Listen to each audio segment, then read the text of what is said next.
परंतु इस सरकार ने पुलिस को कहीं ना कहीं, थाने को कहीं ना कहीं कलेक्शन सेंटर बना के रख दिया है।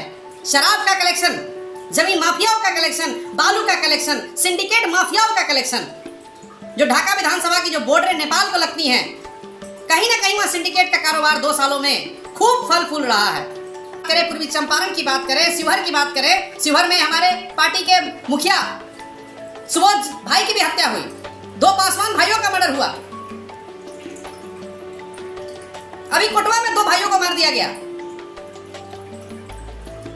हरसिद्धि में मार दिया गया, रमगढ़वा में मार दिया गया, रक्सौल में दवाई माफिया के खिलाफ अरविंद सिंह की हत्या हो गई।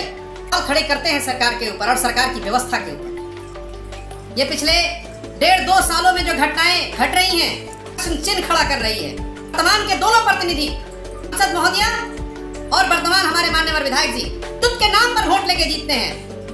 श्री हनुमान के भक्त की भी हत्या हो जाए,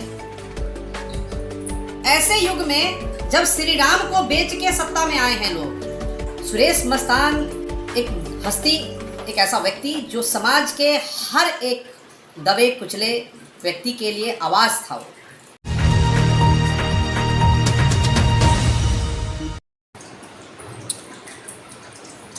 मन में तो बहुत पीड़ा है, क्योंकि कहीं ना कहीं सुरेश मस्तान जी की जो हत्या हुई है वो मेरा खुद का तो पारिवारिक एक सदस्य के रूप में वो थे, जिन्हें मैं बचपन से अपना बड़ा चाचा कहता था। मेरे पिता के अजीज़ मित्र थे और कहीं ना कहीं ये हमारे परिवार के लिए एक सदस्य के रूप में क्षति है। सुरेश मस्तान एक हस्ती, एक ऐसा व्यक्ति जो समाज के हर एक दबे कुचले व्यक्ति के लिए आवाज़ था। वो एक ऐसे व्यक्ति थे जो धर्म के साथ साथ समाज को भी आगे ले जाने का काम करते थे। और उनकी जब हत्या की खबर मुझे लगी, अब क्या बच गया इस ढाका विधानसभा में? अगर श्री हनुमान के भक्त की भी हत्या हो जाए, ऐसे युग में जब श्री राम को बेच के सत्ता में आए हैं लोग,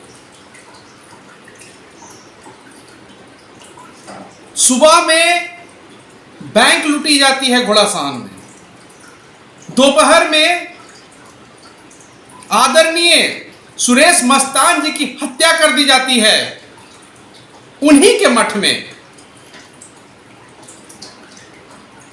दिन में रजिस्ट्री ऑफिस के बाहर ढाका वरुण की हत्या हो जाती है, शाम में घोड़ासाहन बरवा खुर्द के उमेश सिंह की हत्या हो जाती है। कोई ऐसा पहर नहीं बचा है जब ढाका के लोग अपने आप को सुरक्षित महसूस कर सकें। ये पिछले 1.5-2 सालों में जो घटनाएं घट रही हैं, ये एक प्रश्न चिन्ह खड़ा कर रही है। वर्तमान के दोनों प्रतिनिधि, सांसद महोदया और वर्तमान हमारे माननीय विधायक जी, हिंदुत्व के नाम पर वोट लेके जीतते हैं और उनके शासनकाल में अगर एक मठ का, एक सामाजिक व्यक्ति, एक कर्मठ व्यक्ति की दिन दहाड़े अगर हत्या हो जाती है, उस मठ से स्टेशन की दूरी 100 मीटर से भी कम है, स्टेशन परिसर में ही है वो, 200 मीटर पे एसएसबी, 300 मीटर पे थाना, परंतु बॉर्डर नेपाल को लगती हैं। कहीं ना कहीं वहां सिंडिकेट का कारोबार 2 सालों में खूब फल फूल रहा है। आज मुझे अत्यंत मेरा मन क्रोधित भी है और दुखी भी है। आपने कैसी स्थिति पैदा कर दी ढाका विधानसभा में? जो व्यक्ति ईश्वर के मंदिर, मठ की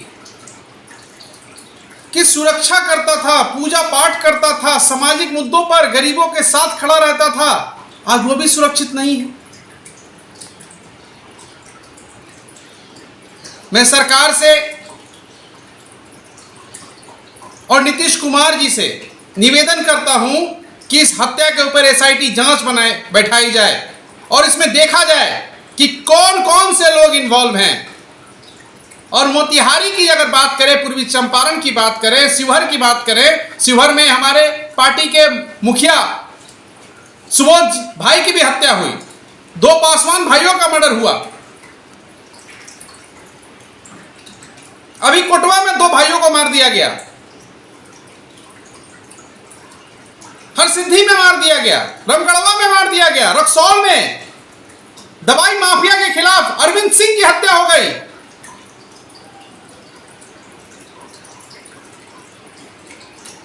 ये सवाल खड़े करते हैं सरकार के ऊपर और सरकार की व्यवस्था के ऊपर। ढाका और पूर्वी चंपारण लोगों के लिए सुरक्षित नहीं है। मैं वहां के जिला कप्तान से भी यह उम्मीद करता हूं कि इस बार जो उन्होंने शपथ ली थी ड्यूटी ज्वाइन करने से पहले, उस शपथ को याद कीजिए और मस्तान साहब को न्याय दिलाइए, अन्यथा जन अधिकार पार्टी थाने का घेराव नहीं करेगी, इस बार एसपी ऑफिस का घेराव करेगी और कप्तान साहब इस बार आपका घेराव होगा, यह निश्चित है। आज महाधरने की बात थी, हमारी पार्टी पूर्वी चंपारण जिला अध्यक्ष हमारे पवन भाई जब आदेश लेने के लिए सदर एसडीओ के पास गए तो उन्होंने कहा कि नहीं, चंपारण में धारा 144 लागू है, सदन में आप बोलने देते नहीं हो, सड़कों पे हमें विरोध करने नहीं दे रहे हो। यह पहली सरकार है जो जनता के द्वारा चुनी गई है और मुट्ठी भर उद्योगपतियों के लिए काम कर रही है। यह एक प्रश्न चिन्ह खड़ा कर रही है। वर्तमान के दोनों प्रतिनिधि, सांसद महोदया और वर्तमान हमारे मान्यवर विधायक जी, हिंदुत्व के नाम पर वोट लेके जीतते हैं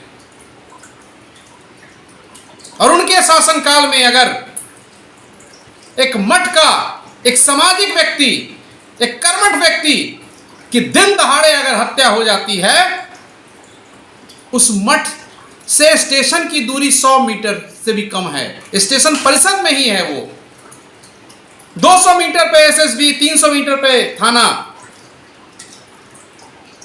परंतु इस सरकार ने पुलिस को कहीं ना कहीं, थाने को कहीं ना कहीं कलेक्शन सेंटर बना के रख दिया है।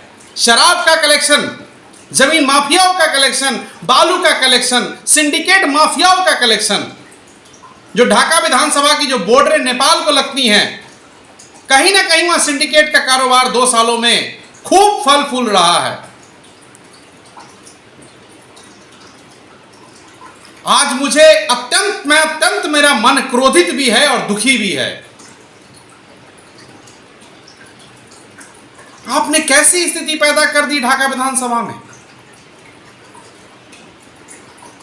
जो व्यक्ति ईश्वर के मंदिर, मठ की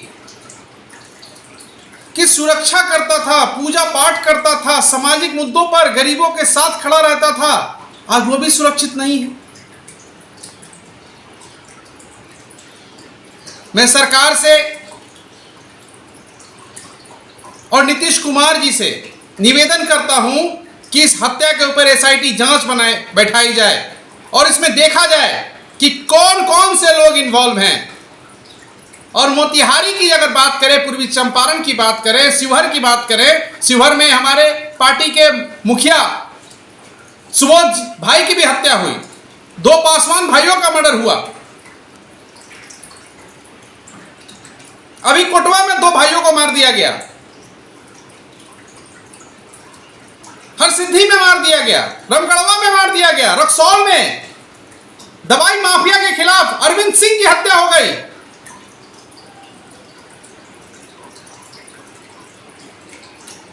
ये सवाल खड़े करते हैं सरकार के ऊपर और सरकार की व्यवस्था के ऊपर।